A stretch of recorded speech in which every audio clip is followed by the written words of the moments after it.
Afternoon and welcome to today's edition of the Youth Roundtable on Civic Space TV. I am Phillip Muliisa.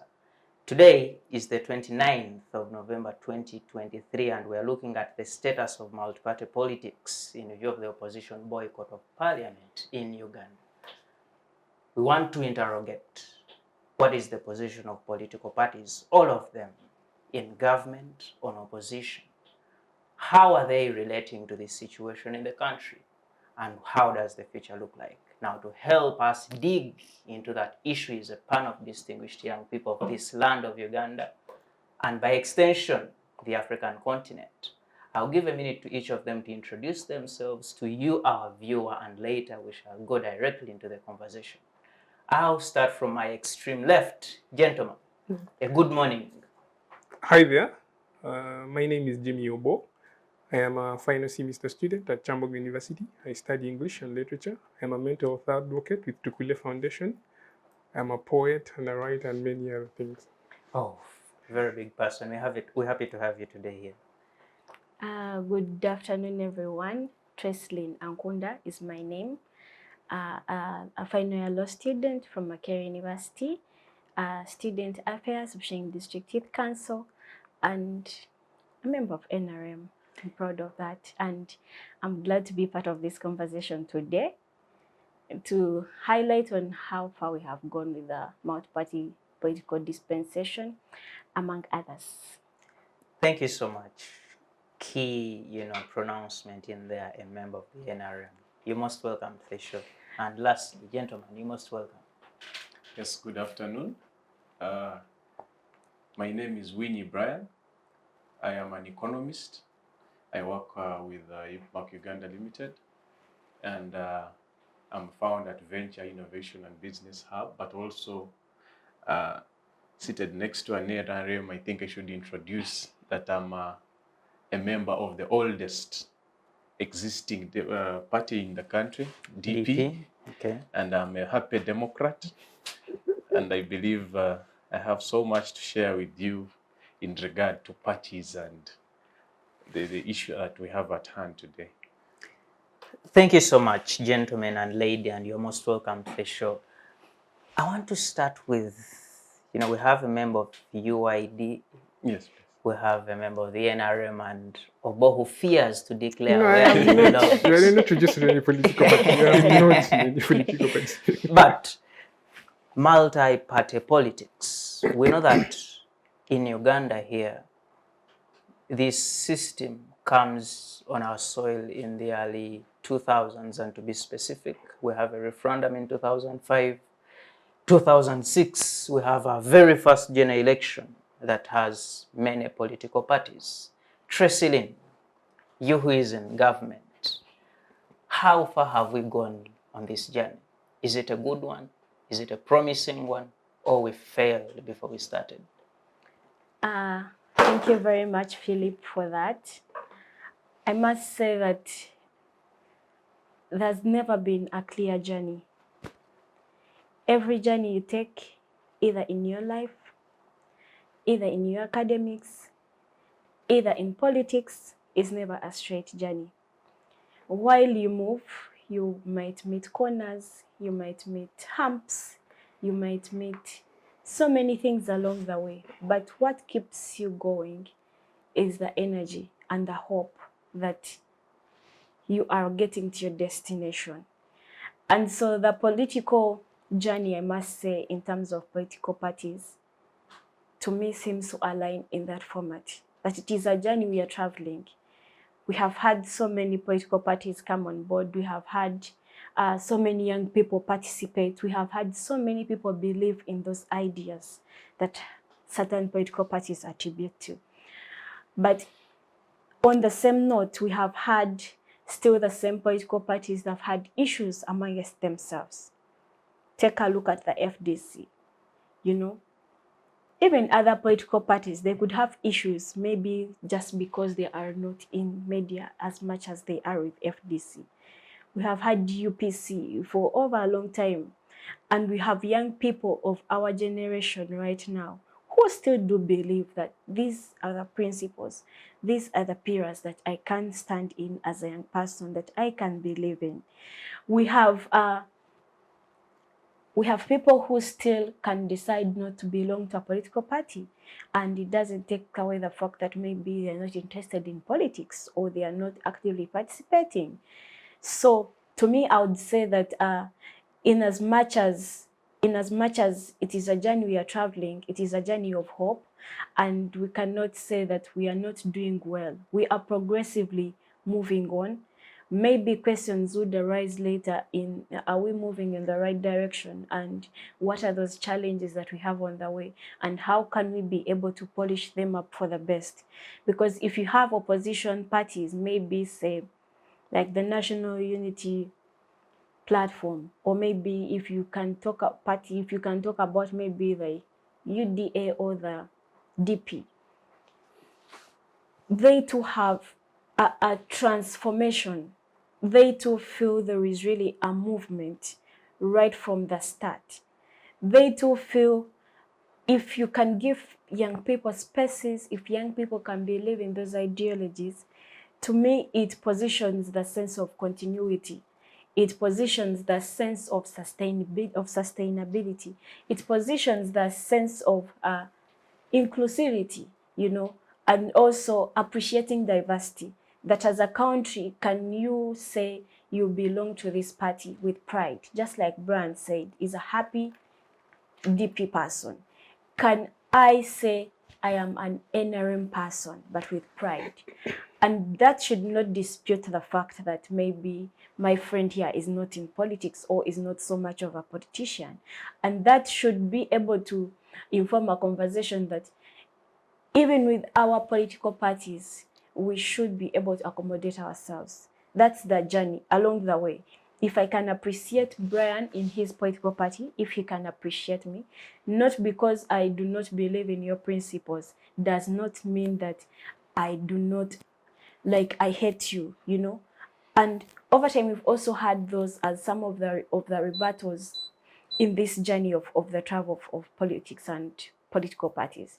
So I would say that the journey we are moving is progressive, in as much as we could have challenges along the way, which we can actually work on and get to the better alignment. Thank you so much, Tracyleen Ankunda. She gives a comprehensive view of the NRM, youthful NRM, on this particular subject. But I want to come to you, Jimmy Obbo. Tracyleen says it's a hopeful, it's a progressive journey.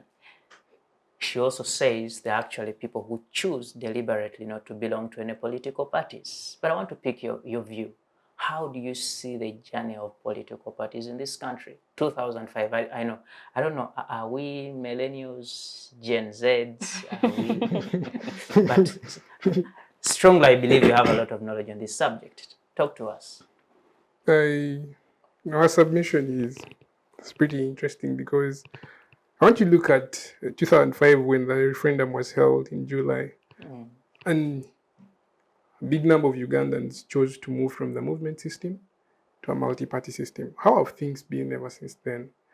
And how does the NRM perform in the 2016 election? They have a big win. And how does NRM perform in 2011 election, 2016, and the subsequent elections? You realize that there's been a decline in the interest of people in the NRM. Then we also look at what the Constitution says. Article 71 of the Constitution stipulates and states how political parties shall function in this country. We need also to look at the playing grounds. Are the playing grounds fair? Are the playing grounds fair for the other political parties that shape up the political atmosphere in this country? That is the question that she's in the best position to be answering. So look at the structural development of parties within this country. I think there are only two parties in this country that I think have organic structures. I think the UPC and DP have structures. Those parties were built on structures. You will go to a village and they have an LC1. For NRM, it is debatable. We can have debates about that. But they also have structures up to grassroots level LC1s. But if you look at the other political parties, because we have about 26 registered political parties, but how many of those parties even have structures? most of those political parties only show up during presidential elections. People do not know them. So on those particular grounds, do we have a multi-party system? It leaves us to have very many questions, because if the playing ground probably is not leveled, we ask ourselves these questions. Do we have a multi-party system in this country? Shall we have a multi-party system in this country? And it goes back even to what the executive normally comes out and says: I will sweep out, I will erode opposition.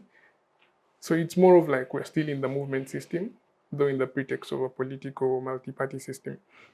But I think now when you go back to opposition and how the functionality, how they've boycotted parliament and they're no longer attending parliament sessions, I think boycott is a right.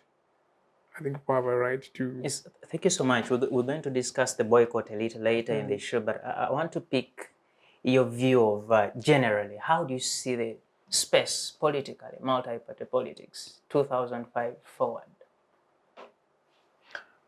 Well, for us to discuss Uganda after the 2000, I think you should be reminded that the 2005 referendum was not the first.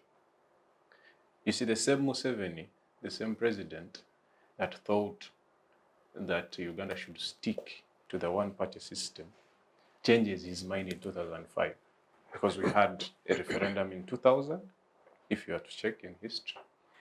We also have another one in 2005. So we are talking about a chameleon, and we are talking about parties which are grounded, we're talking about a system which is not grounded in the need to create change in the society, but to grab power. So if you looked at our constitution and what was envisioned by the creators of this constitution, you realize that the powers that we were giving ourselves as a people, we were looking for systems of delivering this kind of power, or how to hold this kind of power. And that's what brings us to the 2005 referendums. The question of whether, and the question that you put across of what do we think of parties, multi-party dispensation in Uganda? And is it a success? Is it a failure? Should we continue with the system, or there is need to make adjustments? Actually, it takes us back quite a number of years, even before independence. Africans had a system. We were not found disorganized. When we were colonized first, you realize we had strong leaders. For example, if you looked at Africa, for example, one of the strongest leaders we had was Kabalega. Kabalega puts up a fight and he refuses to give in for quite a number of years. The challenge that we have, and why we're having issues even with our political parties currently, is because Ugandans, or even Africa, was not given a chance to evolve. Our leadership style was not given a chance to evolve. So we jump onto a system and we start now learning on the job. We are flying from one system of political management to another. And I think the one of political parties is one that we are yet to understand. We have not yet understood really the reason why we have multiple political parties, and what is the essence of us having more than just one party. But the moment we get the realization that we can have different ideology, we can have different views, or we can look at resource allocation, we can look at how we manage ourselves, we can have the different views and still have a common vision is very important. Tracyleen mentioned something, but I believe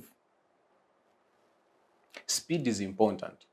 We have evolved quite very fast in this system that we took on, but it's important that we also sit back and look at the direction that we are taking. Are we taking the right direction? Because the speed is good. Because if you look at where we've come from the early 90s, through Obbo, through when the party DP itself was created, when we have the Kabaka and the rest joining up to have UPC and what, you see the speed that we have taken if you compared it to other nations like the United States of America and what, we have been faster than them when it comes to evolving through the leadership styles and what have you. But the question is, are we taking the right direction as a people? Is this the system that we think can deliver for us, given the differences that we have with those that we're using as our benchmark? Thank you so much, and very powerful views there on this subject. But, you know, we mentioned a couple of things in this, you know, environment. He mentions the direction and the speed we are taking. But, Tracyleen, take us back to 2006. We want to understand, why did we leave the movement system and end into multi-party systems? Why? What was the need for this country? One thing I must say is that while my brother here, Brian, was introducing himself, he said he's a happy member of the UID party, of the Democratic Party. He's a happy member. I emphasize happy in this context. And so one is that representation and different ideologies build a nation. Also, maybe I would say that over time, inclusivity, because just like I said, people have different ideas. So how do we tap into these ideas is the question. And so also, under which structure, under which format can we, you know, is it a legal format? Is it a recommendable format? Can we be accountable with this format? And so the whole idea of let people freely express themselves, let people freely do believe in their ideas. It does not take away the fact that you are a Ugandan.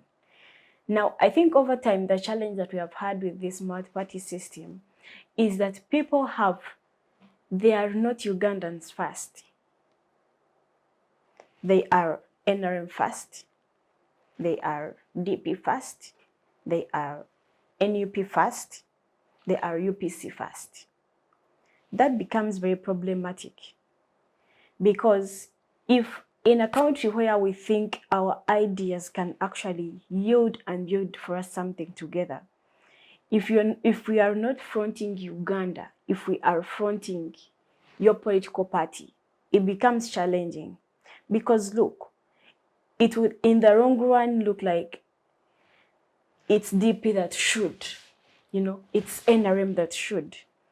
And it won't drive us at the Uganda that we should want, or the Uganda that we must have. If, for example, if you're to look at maybe some of the scenarios where you find I am DP, he's NRM, UID, mention it. Most of the times you find that you yourself, sometimes you don't actually know what you believe in, you know, because of the different founders, because of the different pillars, because of the different involvement. 1, environment. 2, political spaces. 3, time. That what we believed DP could do 10 years ago is or could be different from what we think now it can be. That what we believe NRM should do in these years could be different to what we see today. In as much as there was that urge of democracy to say, let people freely express their interests. Let people freely do attach to what they believe is what we should have. For example, also it gives a base of accommodation, of being accommodative. And as a leader, to me, I think that's what a leader should do. If I can come out and say, yes, I'm Ugandan, but my idea is this.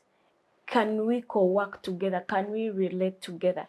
In as much as your work as opposition is to bring in a different voice, to bring in something different, how do you bring it in is the question.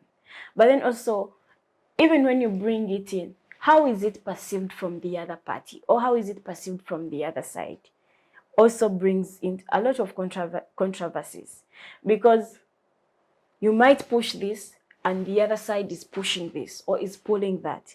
So negotiations, most of the times we've seen negotiations fail. But you see, Tracyleen, this is politics. These are political parties. Yes. You, under ideal circumstances, you don't expect, say, the DP to fully agree with NRM because these are people who are founded to fight for political space. And I think that's what I began with, that the different ideologies, in as much as they're different, can we use those ideologies to effectively put Uganda a step ahead? Or you see, it doesn't make sense if you have your ideology in as much as it's different. But is there a way it can be accommodated? Is there a way it can be fit into the system? Is there a way, if you think you are DP, if you think you're noob, is there a way your ideas, is there a way you can really put them out in society? Is there a way you can impact them on the lives of communities? Most of the times we have manifestos of the different parties. But what happens, you might not have the resources to run them, maybe because you did not go through. What happens? We sit down and only wait back for that time. Even the little things that we can do, we do not do them. Because one, we think we don't have the positions of influence. Two, because we think we don't have maybe the spaces. You cannot come here and speak. Maybe you're not known. And so, to me, it still goes back to you as an individual. Even when I attribute as NRM, you might have your own reactions towards the party. But I am a Ugandan before NRM, So what do I offer to the country in as much as I'm NRM? What do I not offer?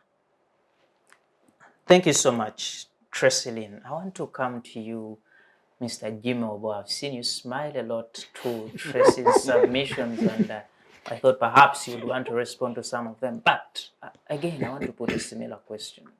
What was the need for us to leave the movement system into the multi-party system? I think let's first move back a little when parties were banned in this country for about 20 years, because there was an argumentation that parties were preaching sectarianism in the country. I don't know if the narrative has changed now or it's more or still the same. But the argument on leaving the movement system, and let's come to the multi-party system, was to create an avenue for Ugandans to decide. There should be a freedom, a will for Ugandans to choose what they want. But is that the case now? Are Ugandans having a chance to choose on what they want? She spoke about us reasoning before our political parties, but putting the identity of Ugandan as first, which I think is very true. But parties are built on frameworks of ideologies. They want to front their ideologies. Are you allowing those particular political parties front their ideologies? Can they share their ideologies with Ugandans? Can they be in a romance, in a wooing to Ugandans and allow Ugandans buy into the idea? Do you create those frameworks? Because on grounds of political acceptancy and respect, I think parties front ideologies. But however, in regard to the differences that political parties have, do you have a constitution that accommodates everyone? That's when that particular argument of us being Ugandan first comes in. If political parties can have their differences, by the end of the day, they know we have a constitution that serves each and every Ugandan. Or the constitution is just playing to the gallery. So those two things come into play. If we're going to have grounds where political parties can have their differences, but still have respect for each other because they know we have a constitution that serves us. These documentations have been written in the constitution, and it clearly cuts out how these political parties should run. But, over the time, there's been subjugation, there's a curtailing on how political parties should run. But I think also we have a problem with our opposition itself. Our opposition is not organized. Political parties, they do not have a clear framework of ideologies that they want to present to Ugandans. Normally, I told you, they only show up during an election. They have not built structures. However, that argumentation can still be rubbish, that they say they are not being allowed to build the structures in the grassroots. And they may also have argumentations with regards to funding and all that. And the monopoly, they have, the monopoly against them in parliament cannot also allow them actually do anything. But I think as a country, if things are the way they are, I think our future is bleak. in regards to political parties. I think over the time we're going You see, Jimmy, you paint a picture that indicates our opposition is realistically not doing anything to help us as a people.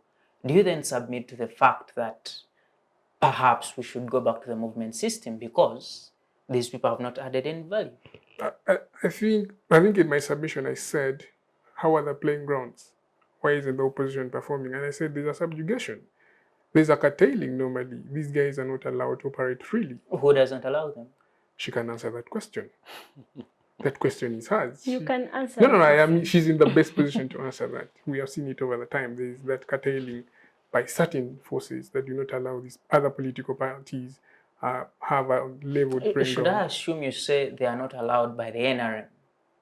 That is your. She is the best person to answer that. No, please. This is a comment you just made. Yeah, They are not allowed. So it is the NRM. It's not the NRM, it's the systems in play. The system In play. run by the NRM. Yes. Meaning the NRM has been able to dominate all these players. Yeah. And therefore, he has the potential to keep running this system. We don't need to have irrelevant forces somewhere. I didn't say they're irrelevant. I think it is important for us to have a multi-party system because, when you have several players into the game of politics, political parties, they begin to create positions of questioning the system and they give us a check if the government is actually doing the right thing. So I think we need those political parties, but we need to energize them. We need to allow them play in and have relevancy. That's when this whole multi-party politics begins to shape up and have relevancy. But if you're going to keep curtailing, then make any change. And I also think the narrative of the opposition should also change. You don't need to come with aggression and hate and that bad energy. I think it also doesn't work. We need to have a consensus. But also in regard to the government also should allow these particular political players have a leveled playing ground. That's when the whole idea of multi-party politics begins to make sense. But if you have one party dominating, it's more of like a movement system. Thank you so much. Comrade, we keep hearing of a ground that is not leveled, and you're from the DP. Paint for us a picture of how this ground is not leveled. What are the challenges? So, again, it will bring us to the question of do we really think that the system that we adopted is working? Because if you go back and look at the previous times that we have been under the multi-party system, in 2001, the election was contested in court. Same thing happened in 2006. The same thing happened, I think, in 2011 and the last election. So you're saying since adoption, the system has had questions. And of course, we cannot go without saying that during these periods of time when we're contesting this, we're seeing a lot of violence. And we're seeing, of course, the energy of the people reducing, as Obbo had mentioned earlier. That when you look at the first time we adopted the system, the energy that we had, and subsequently the previous number of times, you're seeing people losing interest. So it brings up the question of, maybe it's something that you can consider. Do we see ourselves having a referendum to go back to another system that we had already left? Are you trying to say we rushed into this decision? We should have waited a little longer? Like I said, speed is important, but direction is what we may need to look into. Are we in the wrong direction? Well, if the system is not working for us and clearly we are complaining over and over again, then it seems that we are taking a direction that we shouldn't have taken.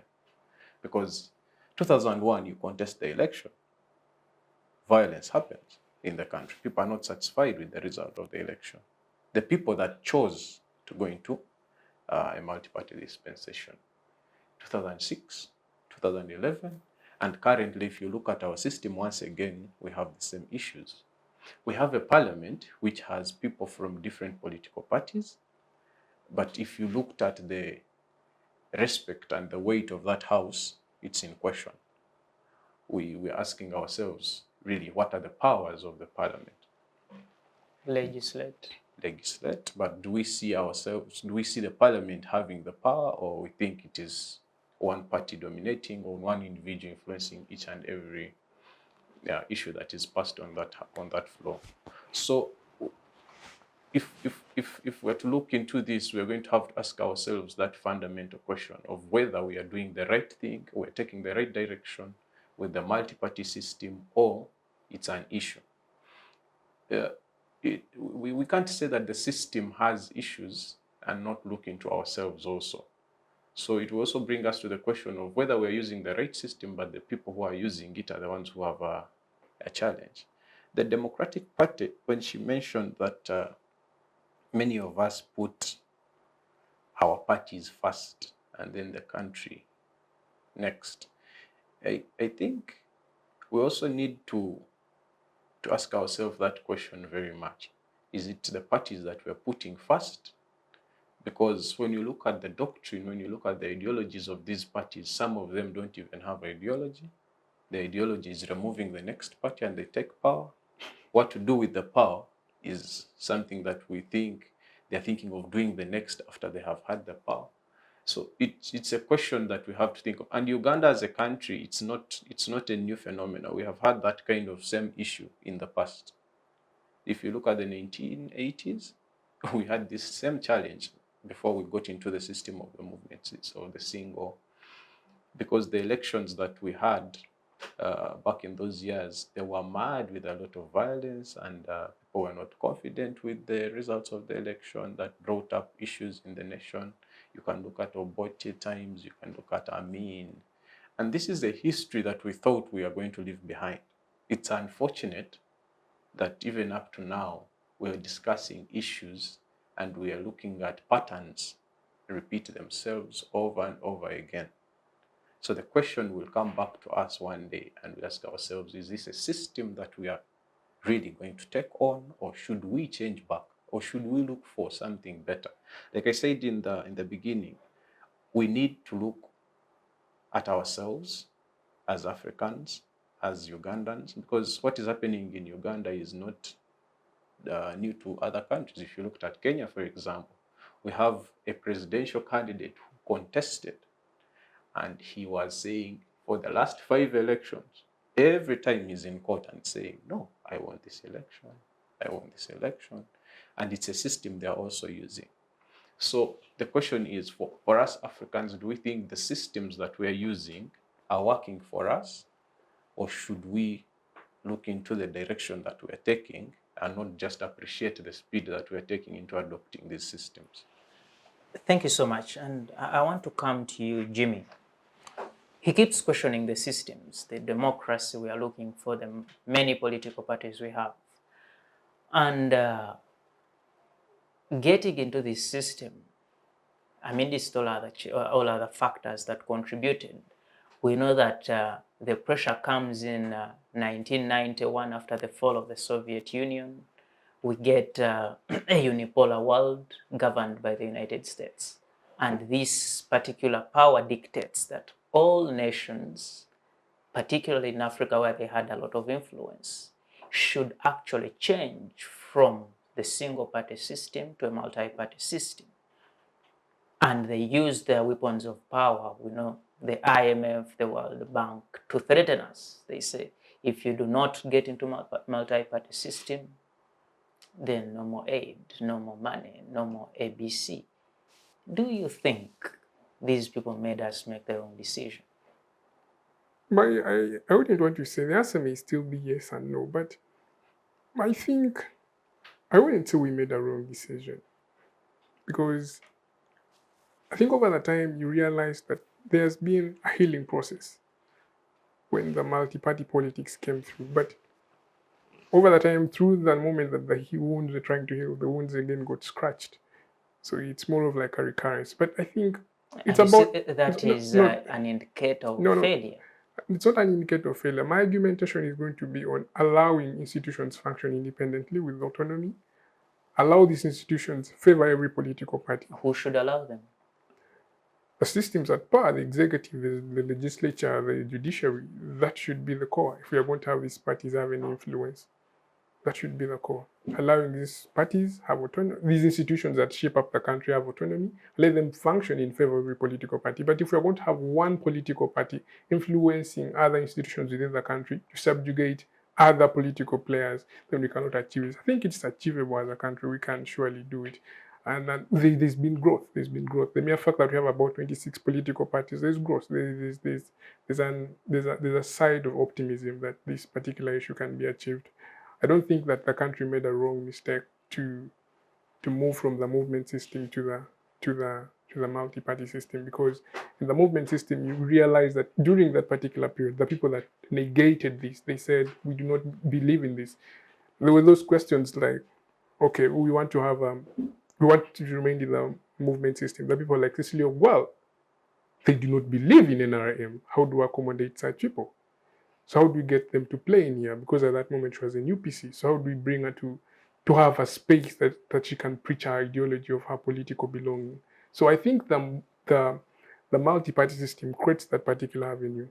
But the movement system stiffens other political players that may have different views about the political landscape. So for me, I think it is a right way to move as a country. But how do we play in there? But you see, I want to disagree with you on that issue. Let me give you an example. When you say it puts out other political players, from the times of Idi Amin, 71, or even slightly before that, you know that actually pre-independence, you had a monopoly of the British in control of this country. But we had leaders coming up in the names of Ignatius Musazi, Abubakar Kacha, Mama Yanja, Milton Obote. All of them came up, regardless of what the British did to this country. Come to the UPC government. They were there, but it didn't stop the first Prime Minister, Ben Chiwanuka, from coming up. It didn't stop people like Idi Amin coming up in 71. Even during Amin's time, it didn't stop people like Museveni to come up. Obote won, it didn't stop Tito Okello from coming up, Yusuf Ulule, Godfrey Binaisa, Paulo Muwanga, all these people came up. And even in the movement system, you had people come up, very strong people. The messages came from the NRM, the Amanya Moshegas, the Luzindanas. These people came up. And we didn't have these political parties. Were not they very good political players? And you're giving allusions about people that came up during the movement systems. But you may realize this, at one point there was a disagreement in ideologies. That can be argued otherwise, that's why we had coup d'etats in the country, that people did not believe in the forums, in the ideologies being practiced. And you can also, someone can still argue that is why Kizza Besigye left, because he did not believe in the ideological frameworks that the NRA had or the NRM had at that time. So I think it is important as a country for us to just have frameworks that allow these parties play uniformly and allow them preach their ideology. I think that is the most important thing. If you have a playing ground and have a constitution that accommodates these political parties, that is when we are going to have a success. But I think as a country, it's a good direction. I believe it's a direction that is accommodative. But I'm also afraid of political parties generally. We saw in the last election, it came to be a little sectarian. There was a tension between two regions in the country. I think that was bad. I think political parties should not begin preaching regional kind of ideology, but ideologies that unite the country. And I think political players should be allowed to do that. And also the kind of people that political parties present, what kind of people are these political parties present? What do they know? What do they think? How do they see the world? Do they see the world from regions, from tribe or religion or anything of that sort? So even the kind of people that political parties train is very important. The other problem that we have with our political parties is that there is no mentoring program. Most of these people just find themselves into politics. They have not learned any leadership skills. They do not have any background of ideologies that these political parties stand on. And when they get into that scene, they begin to act irrationally. They act out of favoritism and all those forms that for acts that are not good. So I think even the political parties themselves, they need to have a school where people are taught these things. How do you reach there? If you're UPC, what makes you UPC? If you're NRM, what makes you NRM? Those ideologies. If you're NUP, if you're whatever, FTC or whatever, what makes you FDC, you should have an ideological belonging so that when you reach into the political spaces, you can practice this ideology. But if you're having people just bumping into politics and they're getting into the mucky and they're just becoming a problem to the country, I think that is also very important. How are these people taught? How are they brought into politics? So as political parties, that should be very important. And also what I told you again, most of these political parties do not bother at drawing structures within rural areas. Most of these opposition parties, if you move to rural areas within the country, they are not known. People do not know about them. And those people that may be knowing about them do not know clearly their ideology. As Brian said, that they're just there they want the presidential seat and what next. They do not have a clear framework on how they're going to run the country. So can political parties themselves begin to shape up that? Can you reach out to people, share with your ideology? Can you teach leaders that are coming through your systems? And when you have leaders coming through the systems that have learned the ideological belonging, that is if the political parties have any ideologies, can they have those particular frameworks? And when that is achieved and there's a playing ground, I think for us as a country, I think this is a good direction to take compared to the movement system. Thank you so much. Tracyleen, when you listen to the two gentlemen and many other voices out there, they will keep saying the NRM has done really a great job in sabotaging the work of these political parties. And he keeps saying we should create for them an environment that allows them to function. You are not allowing political parties to function. Why? Are you afraid of competition? Interesting question there. I must say that it is not that political parties are actually not being allowed to perform, because in any case, my brother here would not say he's a happy member of the DP if there was really, the environment was as unfriendly as most of the people here are trying to picture it. So to me, I would say that opposition, yes, is there. And maybe we could say they do more of the critiquing, which is okay, because that's because they have a different voice to give in. But if today, my brother didn't attribute himself to a political party. If today we have my brother's political party in leadership, I'm afraid would now have the conversation change from the NRM party to the DP party. You know why? One is that as young people, not only young people, we are yearning for opportunities to be in those spaces. And so, in as much as someone might do their best, it doesn't take away the fact that we are seeing some of the things that are not okay. Yes, they might be there because as a political party, it is not God. We are not working on God. We are human. There could be a few of the mistakes. There could be some errors. There could be some things that maybe are not to the standard. But how do we approach them? How do we put our grievances on the table? How do we explain and say, this is not what it should be done. It should be done this way. Because most of the times how you show up is how you're received. If you want to show up with, I don't know how to best. You see, Tracyleen, how you show up is how you're received. You come in violence, responding to with violence.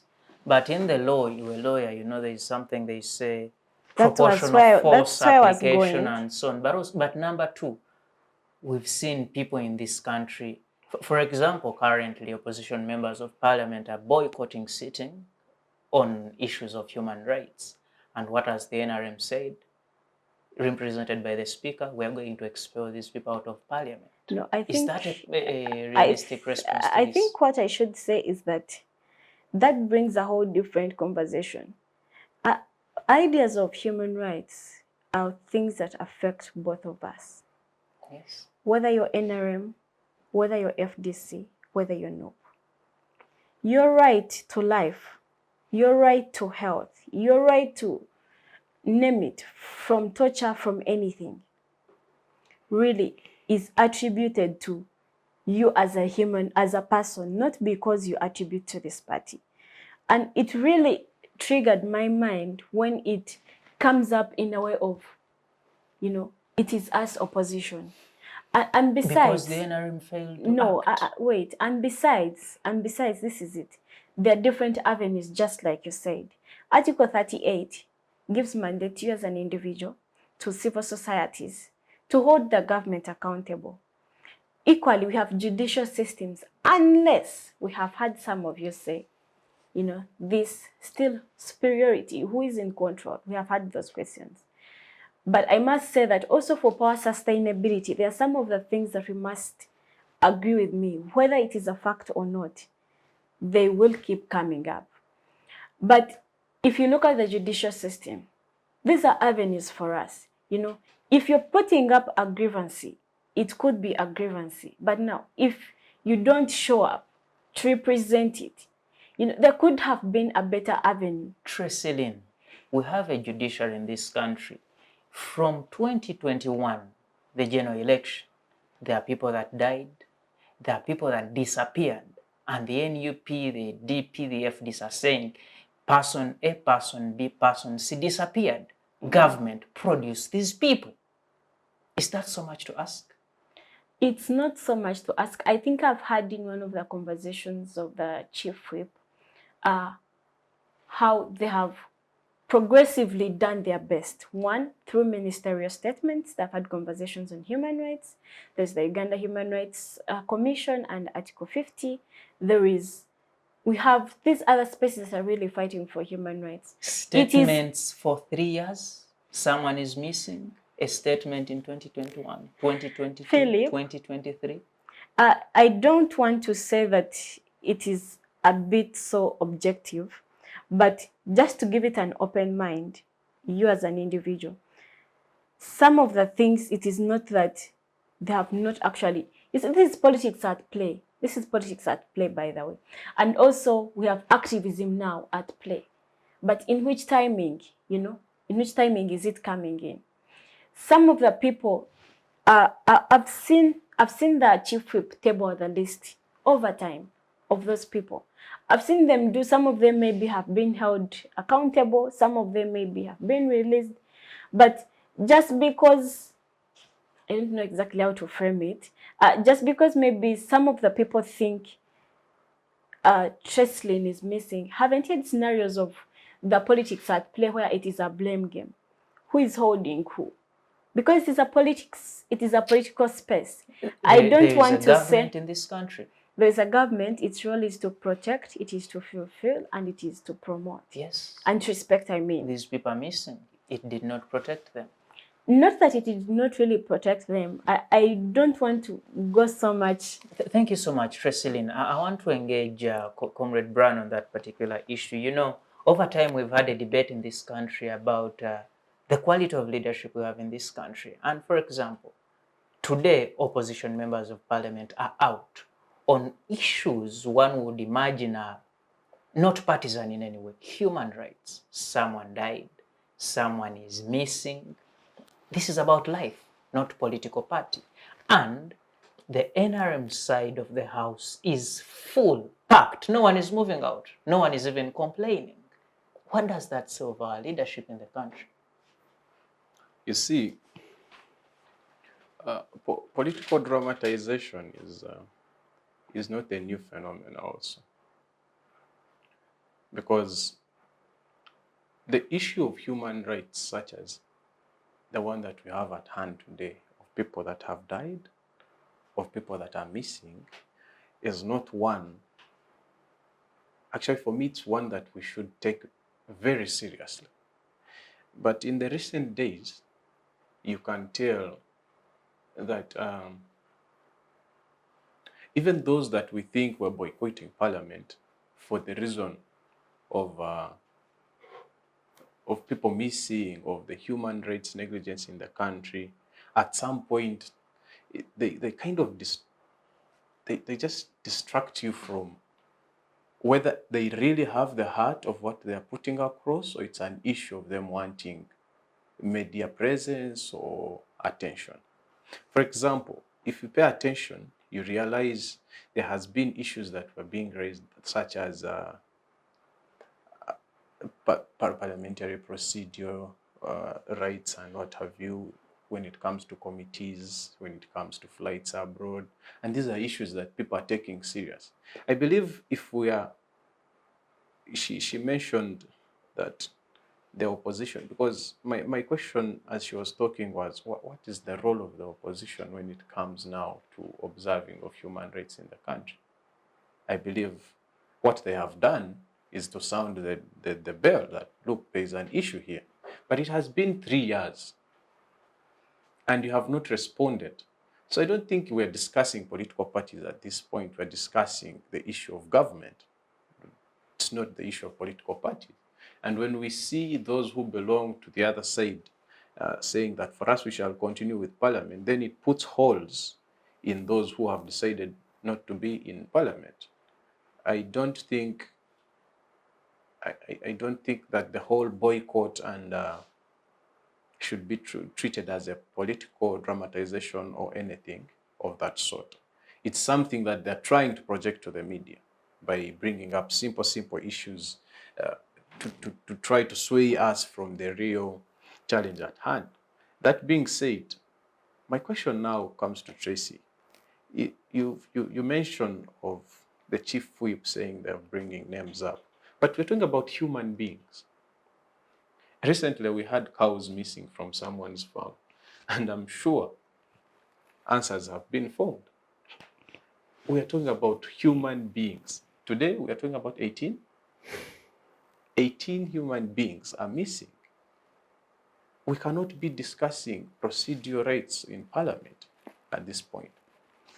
In fact, the entire Parliament shouldn't be sitting, because what is supposed to happen is when a person goes missing and people go missing, for example, in the case, it's not the first time we're seeing a boycott. We have seen opposition members boycott Parliament in the past when some opposition members were held and they were demanding their release, and we saw results.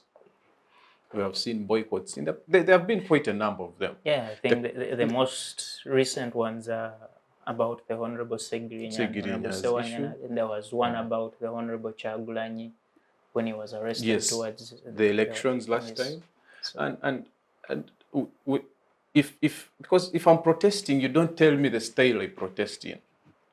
I'm inconvenienced. You cannot tell me now, look, you cannot protest like that. You protest like this. No, I'm not comfortable with the situation at hand.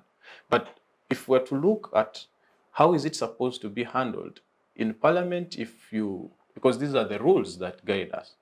In Parliament, if an issue is raised by an MP and they say, look, we have people are missing and we are demanding that government answers, the one to answer is not Parliament. We have committees which are responsible. We have ministers who are responsible. Committees are supposed to hold ministers. Ministers are supposed to respond to committees. And committees, of course, respond back to Parliament. We have not seen that happen, as you explained. Because if that had happened, then I don't see if there was any reason for a boycott. The issue is the challenges that we're having as a country and why we're coming to find ourselves having this kind of discussion are arising from the issue of the way the executive or the president has overtaken the agencies, the government arms, which are supposed to be playing their roles. And we're seeing now other people coming up, such as a prime minister saying, yeah, you know where the person is, but you're not the one who is supposed to be telling us you know where the person is. We have a spokesperson for police, we have a spokesperson for the army, we have commanders and who. So in case, because I don't think we have, as a people, we have lost our moral direction to that extent that we can discuss people as simple objects. So at this stage, Tracyleen, I'm afraid you'd be defending a wrong. Maybe to add something on that. You see, when you talk about these issues, you must not forget the cause of action in this. Is Parliament the cause of action? Parliament is an avenue, is a space that can hold other people accountable. And that's only through those MPs. you cannot, I don't call it run away, but I think majority actually of the people, of those MPs in this parliament right now, these are events we claim happened before or during the voting. And so they were not even part of the system of this parliament then. You have a cause of action on the wrong people. But even when you're with those people, your way out should be, how do we, both as opposition and as government, table this? Now, what happens if you stay boycotting, and is that a way out? There are all other avenues, which to me, I think. You see, Tracyleen, many avenues have been tried. People have gone to court. Ministers have been invited to parliament. At some point, there was a statement that all ministers in charge of security in this country are out of the country. How do you respond to that? Do you keep seated and asking for the microphone on the floor of parliament? I don't want to say it just like the way you phrased it, but I would say holding accountable is something you should not give up on. The moment you give up on holding people accountable and questioning them to give you the right ideas, in their processes, they're the right processes that you can actually use. Maybe if you are trying to say that we do not have rule of law, we do not have... It is one of the processes. They have chosen to take that one. Okay. Hold it on that. Thank you so much, you, our viewer, for keeping with us all this time. It is the Youth Roundtable on Civic Space TV. We're heading into a very short break. We shall be right back. Digital rights are those human rights and legal rights that allow individuals to access, use, create, and publish digital media, or to access and use computers, other electronic devices, and telecommunication networks. Digital rights include a right to freedom of expression, information and communication through technology, a right to privacy and data protection, a right to credit for personal works, a right to universal and equal digital access, a right to identity, a right to anonymity, a right to be forgotten, and a right for protection of minors, among others. The state's digital rights are frequently violated through various unfair actions, for example, blockage of websites and social networks, theft of credentials, unauthorized use of people's data for personal gain, privacy intrusion, online censorship, arrests and intimidation of online users, internet blockages, and the proliferation of laws and regulations that undermine the potential of technology to drive social, economic, and political development worldwide. It is hence every citizen's responsibility to respect rights of other digital users and to speak out or report to the responsible parties when one's rights are violated. Well, welcome back from that very short break. It is the Youth Roundtable on Civic Space TV, and I am Phillip Muliisa.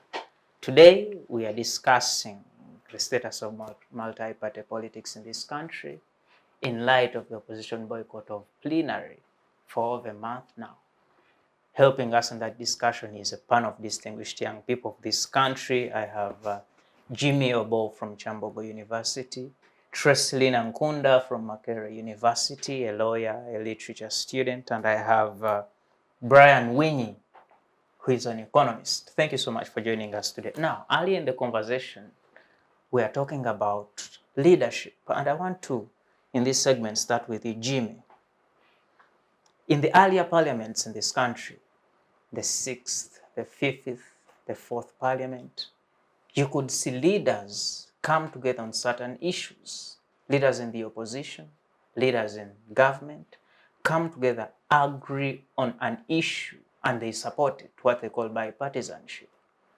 You could see Winny on one side, you see the Amanya Mushegas on another side, the Yona Kanyomos on one side, and Augustine Luzinda on another side, and they sit, agree on an issue, and it is passed bipartisanly in parliament. Today, we hardly see such a scenario. Nothing happens bipartisan. If it's NRM, then it is completely anti-NUP, FDC, DP, and vice versa. Is that the way to go for this country? It is not obviously the way to go, but let's go back to the three entities that make up government: the legislature, the judiciary, and the executive. I think you may realize that the executive influences the legislature, and the judiciary. So those particular institutions do not function independently. Normally, they get instructions from the executive, and that's when they act. So if the legislature is not being allowed to have independence because they are always being called to Chankwanzi to first discuss, and they eat and they tell them go back and do this. So if the legislature is not being allowed to have autonomy and functionality in regards to what they believe in and what the constitution demands of them, then we're not going to have people who have consensus in regards to anything that is right. For example, now in regard to the boycott, I think the issue of the boycott and what the opposition members of parliament stand for in regards to the absence and disappearance of people since the elections in 2021 should be an issue that the members of parliament should stand out and reject it in unison. They should say these people should be presented. But then if you come out as a legislature, as an entity that is for making laws in this country, and you're saying, we don't care, the NRM is a big number in this house, we can continue running, it paints a picture of the legislature having a hand in human rights violation itself, that they're not standing out to defend Ugandans when Ugandans need them the most. So number one, it shows that the legislature is biased. They do not care about the issues of Ugandans, because these are missing. These are families that have been broken. So as a parliament, what do you do to help these particular families have a reunion, have their heads come back? Because these are children, very many children are now disillusioned. Their parents are not around. So how do you help these particular people that have been captured, who have disappeared? How would you help, as a parliament, have these particular people come back? So if you come out as a parliament and more of through sentiments that shows that we're actually not in support. So you paint a picture of parliament being unlawful and they're not caring about the bigger picture of the Ugandans that continue to ask for these particular family members to come back. Thank you so much. Brian, he mentions the arms of government and how they relate. I want to pick your thoughts on that. You know, we have a parliament headed by the Speaker, the Right Honorable Anita Among. You have the Judiciary, Chief Justice Winny Dolo, I think share name or something like that related, and the President himself, at least that one is so famous everywhere, General Yoweri Kaguta Museveni. And over time we hear the President interferes with the Judiciary, the President interferes with Parliament. To what extent does the President interfere or influence decisions of Parliament and Judiciary? Unfortunately, for our case, we do not have independence, or these arms of government do not have independence as they ought to be. Now, the Constitution... When you say they do not have independence, what do you exactly mean? Well, you are appointed by the President, you are influenced by the President, the entire structure when it comes to financing and what have you is influenced by the President. So as a state, we actually have to say we have quite a lot to work on. And because the failure of these institutions is what we are discussing now. Actually, what we are looking at, the issue of people missing, the issue of Parliament failing to have the right exact answers, and they instead start doing their political dramatism and what have you, is because these institutions have failed.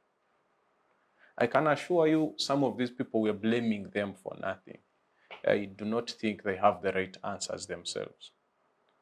So when it comes to the power that the executive, and in this case, I don't think we're discussing the executive as an arm. We're discussing the President as a person. The power that he has on placing these people around the table is absolute. So it's unfortunate. It's unfortunate. And some of these things that we see happening in the country are the result of the failure or the collapse of these institutions. Brian, your submission seems to suggest that all these challenges, human rights, security, and so on, should be blamed on the President. Is that what you suggest? Exactly. A very bold suggestion. Exactly. Because who else are we going to blame? You have the Uganda police. Because we are seeing the police is working for the institutions, all the institutions in this country right now as we speak are working for one issue. They are working on how do we keep the president in power. If the police, because we're talking about people abducting other people, but the reason is not that they're abducting these people for any other reason other than political, because we're talking about political prisoners as we speak today. These people are taken. The executive is not bothered. Maybe it is pleased. The judiciary, which is supposed to come out and put a weight on the police, does not come out. We have not heard from them. It's very unfortunate. We have Parliament, which is supposed to be holding and defending the constitution of the country, in which the human rights what we talk about are inscribed, does not come out. Instead, they are now discussing issues to do with whether you should attend a committee or not. At this point, I don't think we're supposed to be discussing any other matter apart from where these 18 people.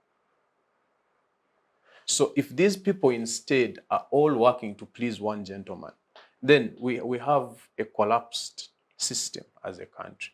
And if you're building a state, unfortunately, you must leave the independence of these institutions to themselves, because they're given power by the Constitution. But when we look at a Constitution which has been abused several times, again, it brings us to the question of, in your imagery as an individual, when you see the picture of President Museveni in your head, do you think he is happy with the situation on the ground? People are missing. Is he happy?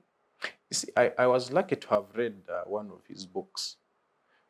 And President Museveni, when he was starting out, he's a leader that would inspire you quite a lot. The challenge has come with time, and I believe staying long in power has its disadvantages. President Museveni would not, if we go back 25 years ago, he's not a man that you would think of keeping quiet when we have an issue like this at hand. If you read his book, you will see that there's a point where he describes and says even a simple needle cannot get lost in a house. Human beings cannot get lost. And he was talking about this, well, he was talking about the earlier presidents we had, the Obbotes and what, because this, I say, we're in a cycle, we're repeating what has happened before. It's unfortunate that now in his government himself, we are having the same issues, and we have not seen him come out. But of course, the only way to explain that is because these people were abducted, or their disappearance is in relation to keeping a hold on power. It's unfortunate. And I think as a country, we really need to look back into our institutions, and because policemen are human beings. The army, these are human beings. If you tell us that you have abducted people, fathers, brothers, and what have you, and you cannot explain, I don't think there is war in Uganda that we can explain. We say these people were causing so much terror that's why they are disappeared, they have been arrested, and even when it is war victims, they have rights as humans. For us as a country, we are at a point where we ought to stop this whole political playing, and we be serious, because now it's them, and tomorrow it may be me. It's very unfortunate that we have to discuss. I don't think we need to discuss any other thing apart from where are these people first, because the institutions have failed for a long time. The only person we need to be talking to right now is the president. He is the chief of the forces, and they're the ones holding these people, we assume. Let's get an answer from the executive. Let's get an answer from the president, and we know where these people are. We can discuss the judiciary, we can discuss the powers of parliament and the issues in the House later, but for this time, let us discuss these human beings. Where are they? Thank you so much. I want to, before I engage you, Tracy, I want to briefly engage Jimmy here. You know, in the 90s, there's a a group of leaders that came in power on this African continent, and these were said to be the new breed of African leaders that are going to spearhead the transformation of this continent.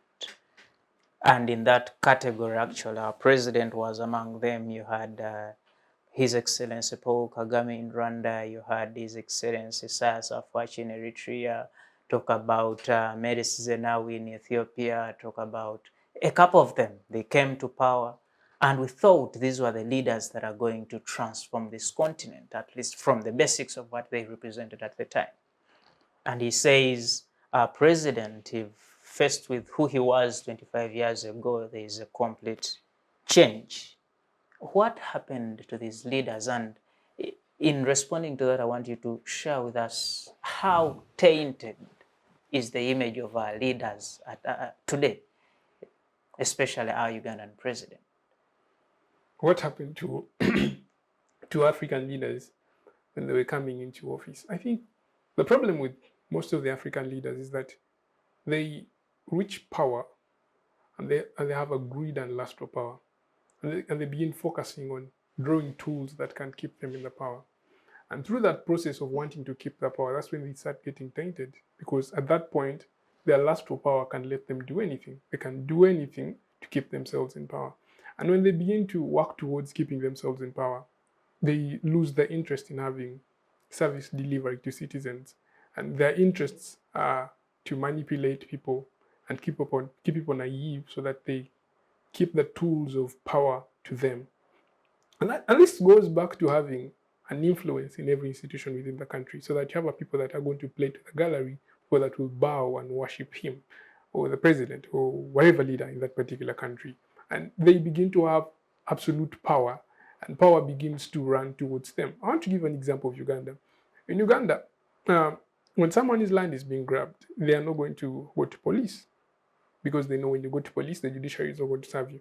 People normally open up to the president because they feel it is the president that has the power. So that is what happens in a situation that someone wants to consolidate power. They want to be worshipped because they feel it is them that has the power. And that's the narrative that very many people within the country start to have.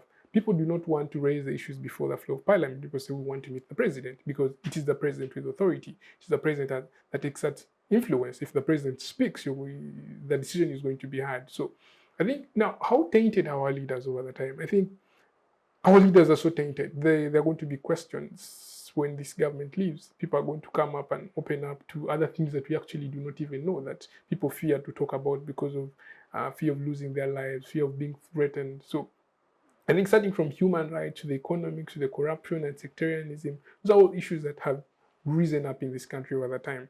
But as a country, we all have a share of this blame to play, but centrally it goes back to the systems in power that exert the influence in the country. But for me, I think the change in the ideological identity of democracy and wanting to change it into autocracy so that they can consolidate power. The same case is with Rwanda, Paul Kagame as well. The lust for power. Though for Paul Kagame's case, you can see development. You see that Rwanda is really developing, but the lust for power. So they curtail on all the opposition so that they be the central identity and the central being in regard to the influence and authority within the country. Thank you so much. Tracyleen, Obbo here tells us our leaders are so tainted. And recently, we've had the Minister of Justice and Constitutional Affairs, the Honorable Norbert Mao, preach something called National Truth and Reconciliation. And by the time you have such a situation in the country, it means there is something wrong. And I want to imagine you assume there is something wrong. Is there something wrong in the country? A short answer, yes or no? Yes, there could be. Thank you. Now, when the Honorable Norbert Mao preaches truth and reconciliation, he says this country is like a pressure cooker and there is no vent to let out some of the pressure. Therefore, anytime soon it might explode. And he says we need to create that vent. And he says he's embarking on that mission and we need to have it sooner than later. Do we need such a process in the country? I think not only in the country, even you as an individual, you need that process of reconciliation, because I believe you are not, just like I previously said, you're not an angel, you're not God. So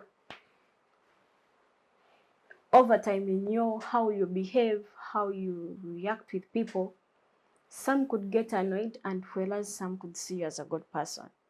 So to me, I think saying truth and reconciliation is something that should have been in our hearts even before he shows it as maybe as a motive or as a campaign. And we've had that in our lives over time. Very many times I've reconciled with people because I've not been good. Very many times I have said the truth, and maybe very many times I've not said the truth. Tracyleen, I just have one question for Tracyleen. put it up. I think when you talk about reconciliation, doesn't reconciliation demand for justice? That if people have been arrested, reconciliation demands that you release these political prisoners. What do you think about that? Okay. So thank you so much. But to build on that point, you see, we mentioned reconciliation. And we mentioned reconciliation over a period of 60 years since our independence. Right from 1951, 52, actually 1949, when we were struggling for independence, you had a country within a country. You had Uganda wanting to get independence, not a part of the wider Uganda. And there was disagreement in there. 1962, we get independence. We have DP, UPC, Kabaka collision around there. 1966, we have a situation at the Lubiri. President Obbo attacks the kingship at Mengo. The Kabaka goes into exile. 71, we get a coup, Idi Amin, and to 78, there is instability in the country, people trying to fight Idi Amin until we had the so-called Bakombos from Tanzania come in and he was overthrown. 81, you have an election. Actually, you had a military, transitional council in between there, but 81, you have an election. Disagreements, President Museveni goes into the bush. Throughout the Obbo II government, you have war in the country. President Museveni is in the bush. Tito Okello comes into power. Still war is going on. President Museveni comes into power. Many people will tell you, very many people were executed, very many people went into exile, and today we are discussing human rights violations. People are missing, people were killed, 54 people were killed in 2021. Another number was killed in 2016, 2011, even 2006. These are the things Ugandans want to heal about. We are not talking about healing about, I said you look like, no, not petty things. We are healing about the trauma caused by all these events in this country. Okay, I don't know whose question to start with. I have so many questions coming into me from this, but maybe to start with his on human rights and reconciliation. I think it is actually a good move. Reconciliation would actually do help us, but that's only if previously you said that who are these people? Who is arresting the other? These are human beings arresting human beings. So if reconciliation, because I don't want us to say that the judiciary must reconcile. It still must start with the individuals in those systems. It must be a one-by-one process. It must be, and it won't come easy. It won't come today. You cannot say today we are reconciling and that's it. Because it could have its own structures as well. So to me, I think I would agree that reconciliation, just like you said, could be a mechanism for us maybe to curb down some of the challenges that we have in regards to human rights. But also importantly, that we also take up those spaces, be in those spaces, because if you're not in those spaces, one like this platform, here we are doing advocacy, which I believe we must engage in as young people. If you can come here and say, no, the state of human rights is not moving the right way it should be, then to me, that's a plus. That's why we have these platforms. And speaking about these issues over time, also creates awareness. So in as much as we need the reconciliation, these civil societies, these spaces that we have to still play a very big role in empowering and creating awareness over these challenges. Secondly, you asked in regards to, kindly, you can do a recap for me. You know, the very dark image, image of our country in the past, from the past, the times of Idi Amin, the times of Obbo I, Obbo II, Tito Okello, Yusuf Lule, Paulo Muanga, now Yoweri Museveni. It's a lot. How do we correct this? I think the only way we can correct that, because everything seems to be centered on an aspect of politics, desire for leadership, and then also, just like Brian earlier said, these are systems that have been designed for us.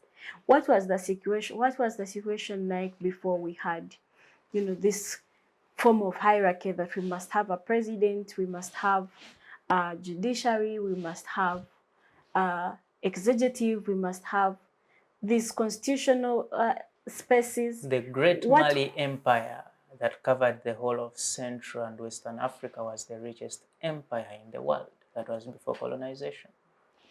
Exactly. So what I'm trying to say is that in as much as we have taken on in as much as colonialism has really, the truth is colonialism is within us. And that is why, even as a country, we feel that is the best system that we can use for governance. But what was the situation like before? You have elders in a family, start with. Those are leaders in your family. You have issues to do with any kind of misconduct. You have issues to do with any kind of misbehavior.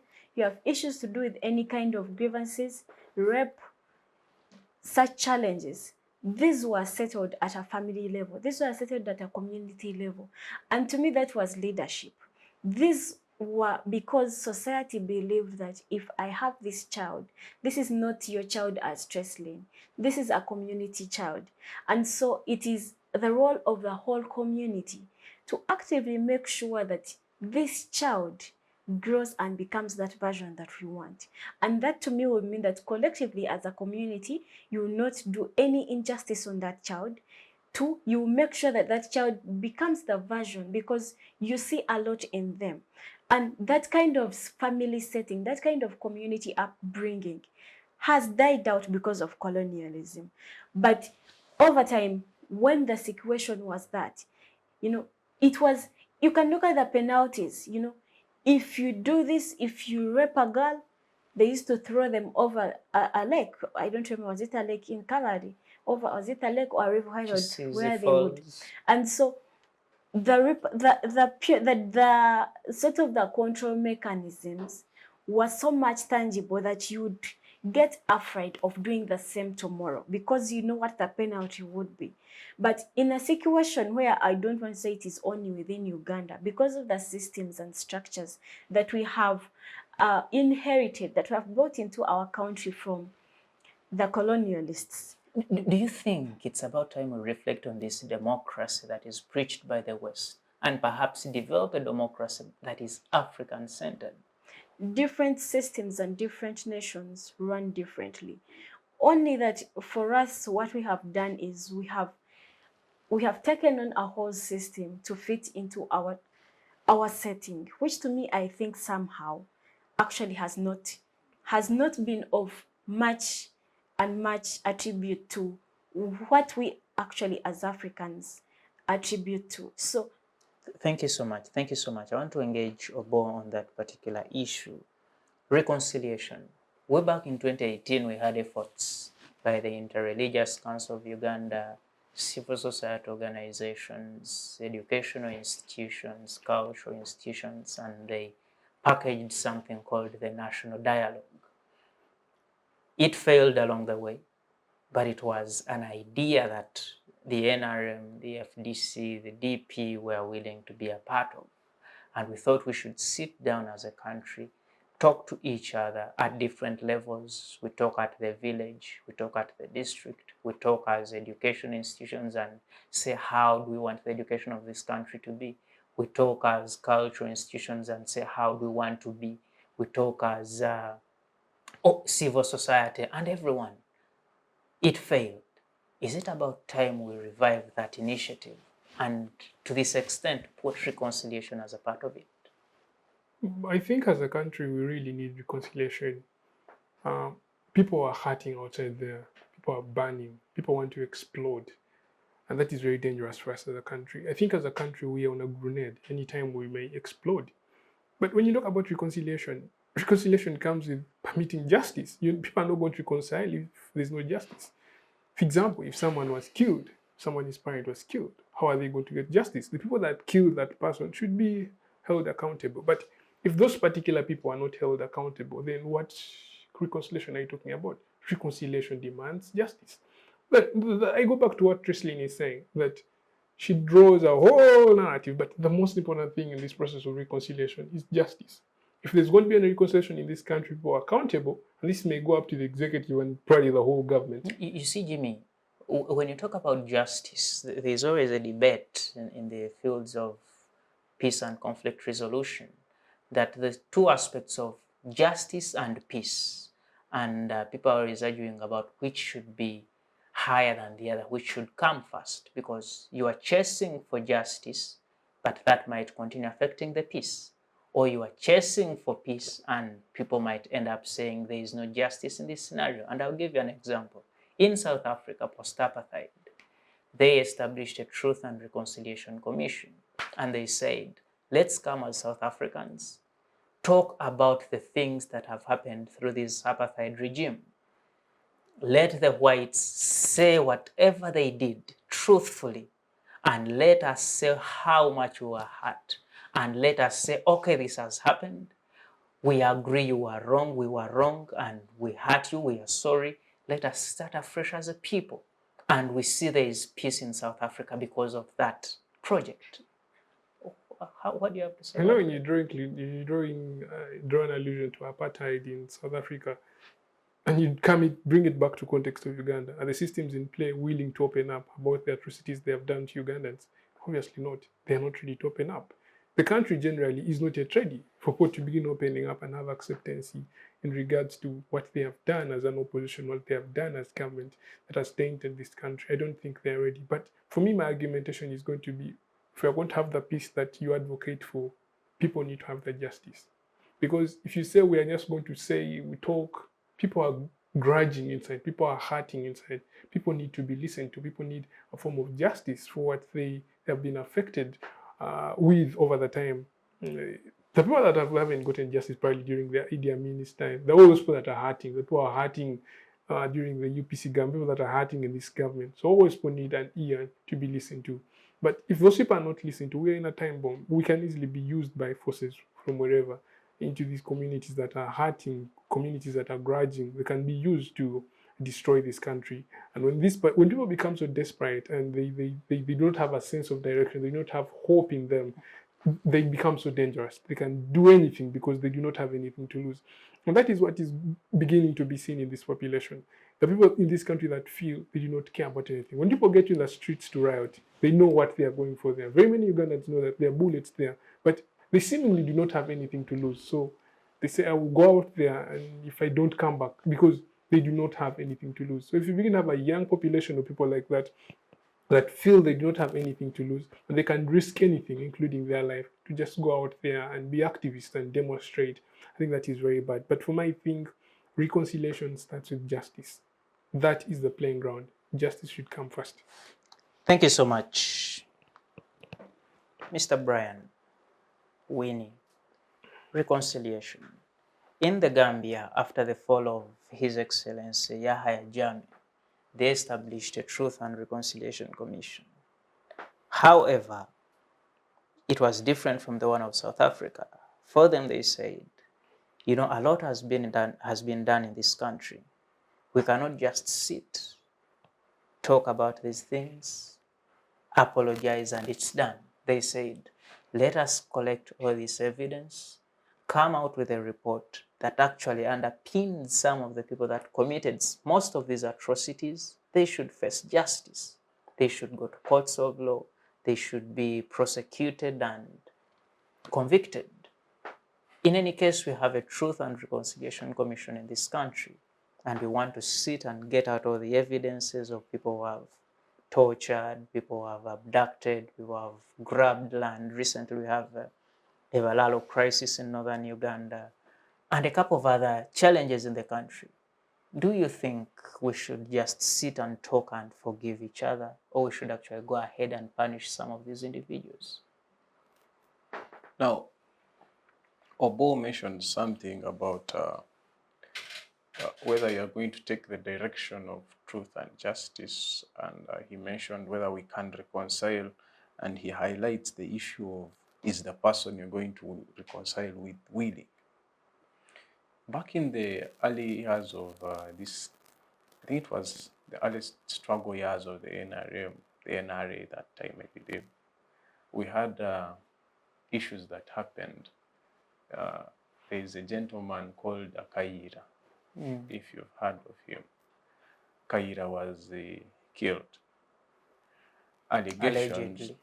By who? Allegedly by the people that were identifying as NRA. Now, at that time, I think Kawanga Semogerere and Dr. Besigye being his deputy in internal affairs, Yes. they put up a committee. And I don't know if any information came out of that report. Yeah, I think that was the Justice Odell Commission, and they came out with recommendations actually as to whether they were implemented. That is, but the report up to now has never seen the light of day. Now, you're talking about someone who has those characteristics from way back. And reconciliation, for the case of our country, by the way, we make one mistake when we talk about dictatorship, and we kind of tint the image of one person being a dictator and he's responsible for it. A dictatorship is a system. A dictatorship is not just one person. And for the case of Uganda, we have to accept that all our systems have turned into that, unfortunately, again. So whether we can have reconciliation as the image that is being tinted by the Honorable, by the Minister, is a question of time. If we see people changing, maybe it would take a miracle. you see, Brian, I'm very intentional when I bring the Gambia and the South African examples. When you say, let us have reconciliation, let us come, let us talk about this matter, and you say, but we are going to punish you who did A, and the other person says, no, let us talk about it, let us grieve together and forgive each other and start. And we are looking at, say, a government like the NRM.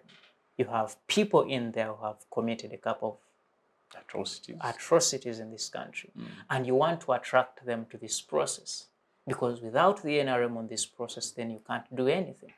How do you attract them when you say, we actually must punish you?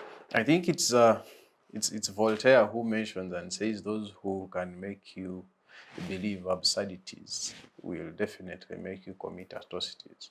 Again, it's a question of our systems. The atrocities that have been committed here in Uganda that we cannot directly put or pin back to certain people are so many. And you cannot wake up and say, this is you, Mr. President, this is you again. You find the atrocities that have been committed by police, by the army. And the question of reconciliation now comes to a level of, are these people willing to accept that they're responsible are they responsible for influencing or taking the blame, and they say, yes, I influenced these systems in the way that these atrocities were committed. I don't know if the system that worked in the Gambia or the one that worked in South Africa can work for us, but I think there is a chance for us to formulate our own, and we find a way. And of course, we would love to see a change in our country. We must see a change in our country, because a state cannot be built as we say, that we're a time bomb. That you cannot build a state while you're causing such kind of panic in the society or causing such kind of pain, and you expect that the country will go forward. No. Thank you so much. Ankunda, Tracyleen, Yes. you know, we are talking reconciliation, and earlier you did mention that people political a lot. You did mention that they are the wrong people undertaking a right cause. In your opinion, is the NRM ready to sit with the opposition in one room, closed doors, sit, say all these things? We killed this one, we arrested this one, but we were wrong. We tortured this one, we rigged this election. Is the NRM ready for such an engagement? I think negotiations At your level? Negotiations have been part of each and every system, and I believe that the NRM government, or negotiations are always welcome and allowed, only that maybe we tend to put them wrongly. You first do anything that you want, and then we start with the tail. We start with the last process instead of starting with the root cause. For example, this is it. If we can collectively maybe advocate and say no, unemployment is the issue here. You find that unemployment, if it can be solved, it really brings in a lot, or to solve a lot of problems. One is an aspect of insecurity, because you will not have people who have a living, people have healthcare systems, people are seeing infrastructure, people can actually afford those. And the fact that they can afford them, it solves the whole question in the air of, you know, this is not supposed to be done like this, is not supposed to be done like this. So in as much as some of the mechanisms have been put in place, they're not perfect. And when you look at an aspect of human rights, especially the right to health, it is the states under international law are given an obligation to progressively realize it, because they put into consideration that, one, the state might not be having enough resources. You've seen scenarios where people have to leave the country and go to another country. Equally, you've seen scenarios where maybe some of the healthcare systems do not have some of the machines. But also, now one would say, how do we see that when we have MPs in parliament who are driving these cars, who are on these allowances, who are doing this and this? That's a two-way. We have opposition MPs doing the same. We have MPs in the ruling government doing the same and enjoying the same benefits. So if we are to put out those critiques, let's make it a cause for all of us. Let's because trust me, it is not that maybe the people missing or what are because you are FDC or because you're what. You know, you could find even me, my sister is missing, you know.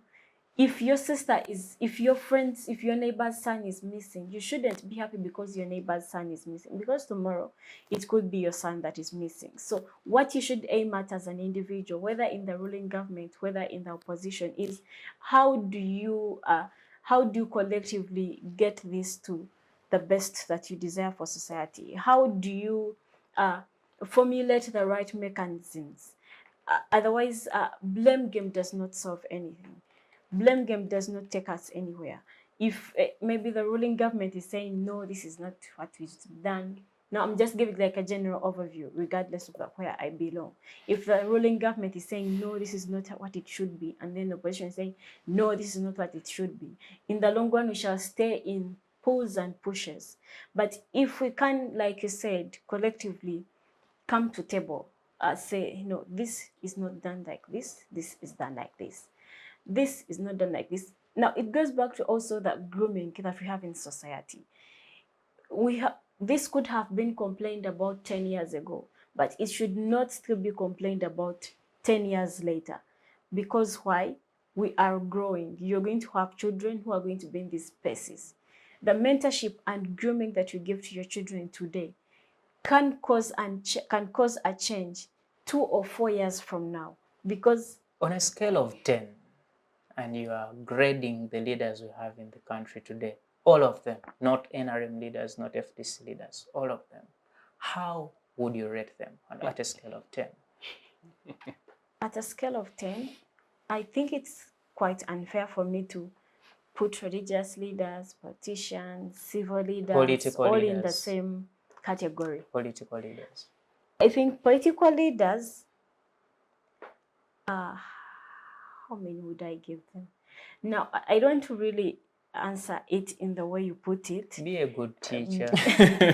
I don't want to answer it in the way you put it, but I must say that in as much as in the ruling government, Is it a fair mark? in the ruling Is it government, a good mark? Is we it could a very have good people mark? who are actually doing so well, people who are questioning accountabilities, people who are doing the best for their communities.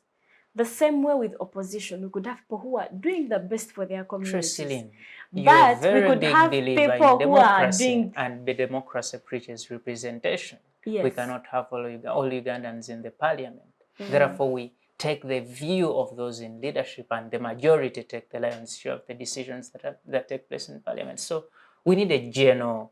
The general overview is that the politicians or the leaders, most of them that we have in these spaces, are not really doing to their best. Thank you so Because much. it is a political question of Thank you so interest. What they gain, because politics has been commercialized. In your villages, you're asking these people to pay you 10K, 20K, 30K. When they go there, they're representing not necessarily your views, but they're also looking at it as a business, because we the electorates have commercialized it. We the electorates need this and this. Now it goes back because maybe because we ask them for that, somehow it could be the reason as to why they are comfortable, and they'll come back in 2023 now and say, no, this is not 2025 is elections. They need your support. The other years, you slip off, you'll not see them, their numbers will be off. You want to respond Now, to that? Tracyleen is dodging a question, and she's dodging it in a smart NRM way. Usually when they're asked to be very direct, they take you around the bush. The question was on a scale of 1 to 10. How do you rate our leaders? Because the key performance indicators of our leaders should be service delivery, I give them transparency. 5 or 4. Thank you so much. Thank you. And I want to engage you. Thank you. Usually there is a conversation among the NRM legislators that the opposition members of parliament actually sabotage the efficiency of parliament. And recently they passed the Petroleum Supply Amendment Bill, giving a monopoly to Uganda National Oil Company to be the sole importer of petroleum products in the country. In a situation where we say minority report in parliament be read as a majority report, very unfortunate. But I want to pick your view. Do you think having the NRM in parliament alone today and passing a couple of bills and so on is a healthy, situation to have as a country? I think healthy will depend where you stand. NRM will say it's very healthy, it's democratic. We go there and there's consensus with the majority at parliament and everything goes on smoothly. But healthy in what regard? Most of the policies that are passed are to favor certain people. They are not to favor the bigger majority of Ugandans. So if the members of parliament, they are passing policies and bills and laws to favor certain people, certain systems, then it is not fair to the general group of Ugandans. But I also think that most of the members of parliament we have today are not independent. They do not act out of an independent mind. Their mind is influenced by some other forces. And that is not good, because if members of parliament cannot act out of an independent mind and they make decisions out of rationality and about what actually affects the people, but not trying to defend a certain system, then that brings questions about even the relevancy of these particular members of parliament. So for me, I think as a country, I am worried. I don't think we are moving towards the right direction, but I think, when NRA people begin answering their questions and they try to avoid, and I think generally it is an issue of having members of parliament that can have an independent mind without being And manipulated. maybe if I could influenced. put the same question to you, on a scale of 1 to 10, how would you rate the current political leadership in the country? I think rating them in unison is a little unfair. I think it's not good because when you rate them in unison, you bring the bad of the others onto everyone. They share the good. But I think ideologically, our leaders have very good ideologies. I think I would give them 7 out of, maybe 8 out of 10. But the implementation and the action, I think I would give them 3 or 4. Yeah. Thank you so much. Thank you so much for that. Brian, the Speaker of Parliament threatened to expel opposition members of Parliament if they reach 15 sittings without attending. And I know the DP you belong to has about 9 members of Parliament. In a likely scenario, this happens. How does the future look like for the Parliament of Uganda? Do we end the next 2 years? First of all, I question the power of the Speaker on expelling members of Parliament. It's provided for in the rules of procedure. Oh, well, it's provided for in case you do not have a reason. If she thinks 18 people missing is not reason enough for us to contest these sittings and say we're going to express our dissatisfaction with her, then we shall see what happens ahead. But I don't think as a country I don't think the Right Honorable Anita Among has lost her moral direction to that extent. We must not be distracted into the conversations that are far aside of what really the boycott was about. Because many of us are discussing only the issue of the missing people, but we have quite a number of reasons that were discussed in the beginning before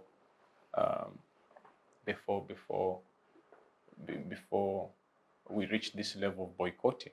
The system has avoided answering these questions over and over again.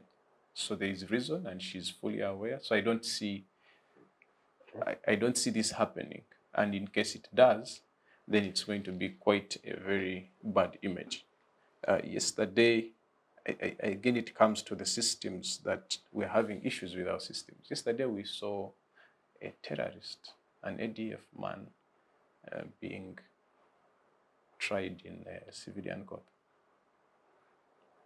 And in the past, we have seen quite a number of our people who are civilian tried in court martial.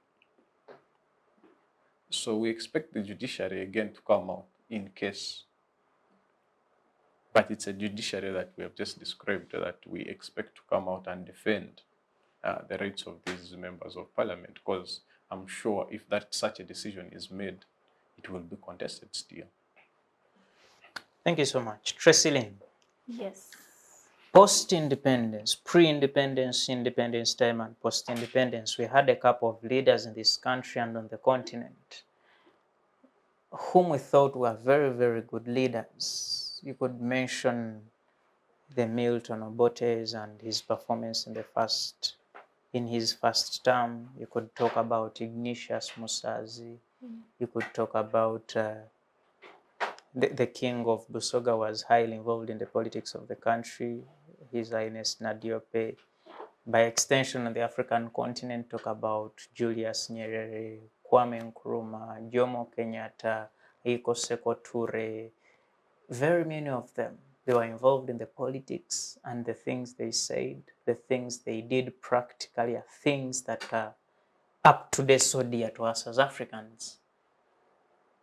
What is the major difference between the leaders of then and today?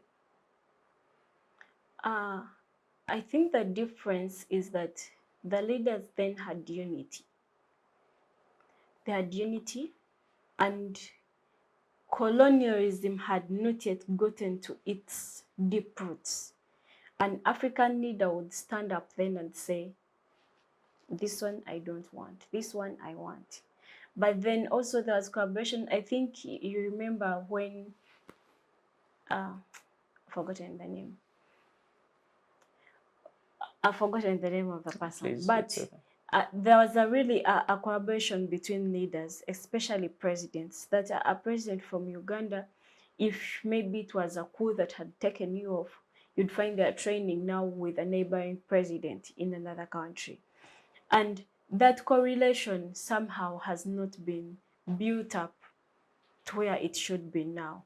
But secondly, I think, do we also blame them on grounds that maybe there was not so much of what should life be 10 years, 50 years from now? What are we grooming for those years after we can no longer exist?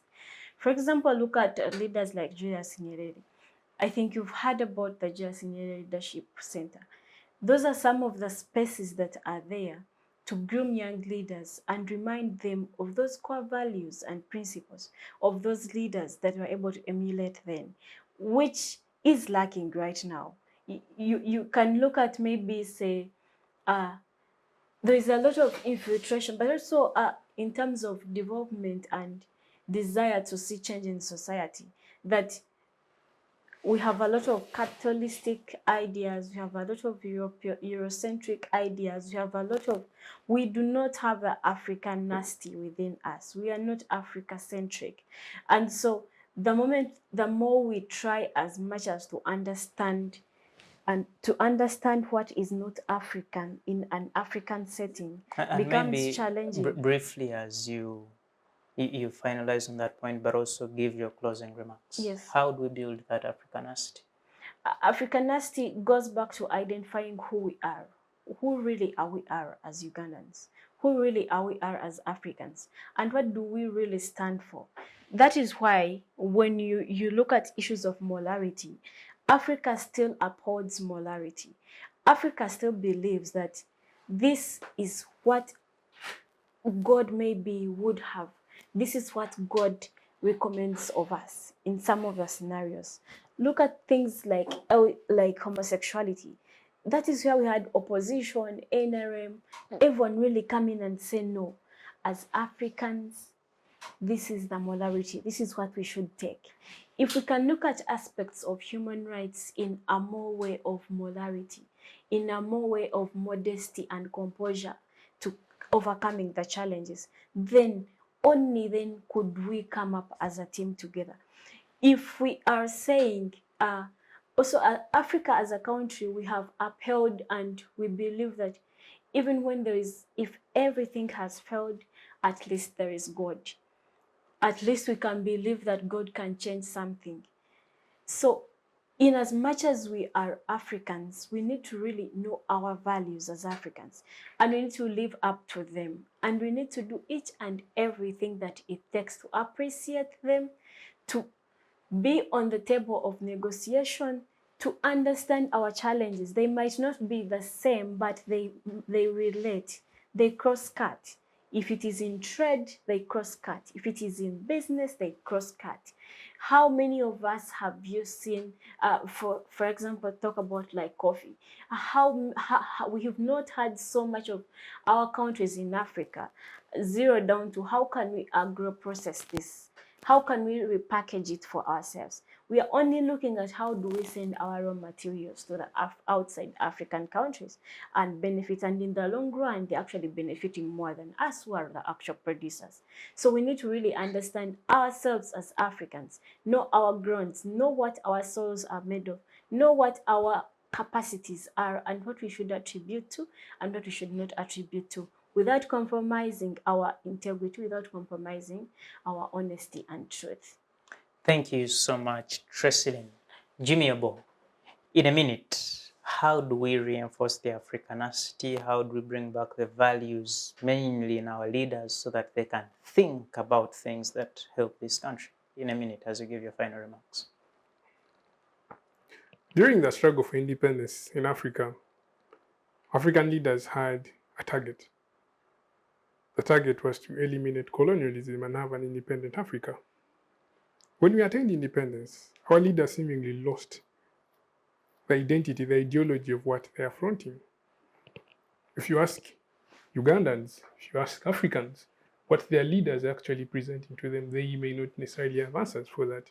So I think as African leaders, there needs to be a clear strategy of what we want as a continent. Is our interest unity as a continent, having one state? As Uganda, what is our intent? What do we want? Do we want a democracy? Do you want economic development? What do we really want? So there should be a clear strategy, a clear plan and framework of what we really want, as it was when independence was being fought for. But bringing this back to our topic at hand as I conclude, I want to say that boycott is a legal right. Everyone has a right to boycott. But necessarily for the opposition in this country, their boycott may not stem to anything because they're not a majority in parliament. They do not influence any decisions at parliament. But I think their boycott sends a message to us because they know they cannot get a leveled playing ground at parliament. But through the boycott, people can actually get to know what's actually happening within the country. But I also think that as a country, we should begin working on creating leveled ground for political parties to engage. And that is when we are going to have a sense of unity, a sense of tranquility. That is when the country is going to thrive in peace. So I think as a country, we should allow institutions to function independently with autonomy, and we should respect the constitution. And I also think that the constitution should be created to accommodate every Ugandan, not amendments that target certain people. Because when the age limit was brought back sometime, when it was brought into law, it was targeting someone. Even the term limits was targeting some leaders to kick them out. So when it was scrapped off again, it was to sustain someone. So can we have a constitution that will enable everyone to have a level playing ground, that these parties can be accommodated and they can play in? Thank you so much, Jimmy. And briefly, your final remarks. Oh, Philip, democracy or any other system of governance are reached at with the main aim of resource allocation, service delivery, and of course, offering a better life for the people. So, at the end of the day, I think as we sit here, we are mostly young people. I think our role is, as we take in, because we've been speaking about people who are in the evenings of their time, most of them. The question should be, what is the future? What is that Africa? What is that Uganda that we envision? Because at the end of the day, whether they like it or not, yes, they will leave behind a bruised Uganda, but it is our role as young leaders that we come together to promote consensus. We come together to promote developmental politics. So it is very important that we start thinking in that direction rather than just discussing or crying at what is happening to us. It's an important discussion that we must begin now. Thank you so much. Unfortunately, we've run out of time.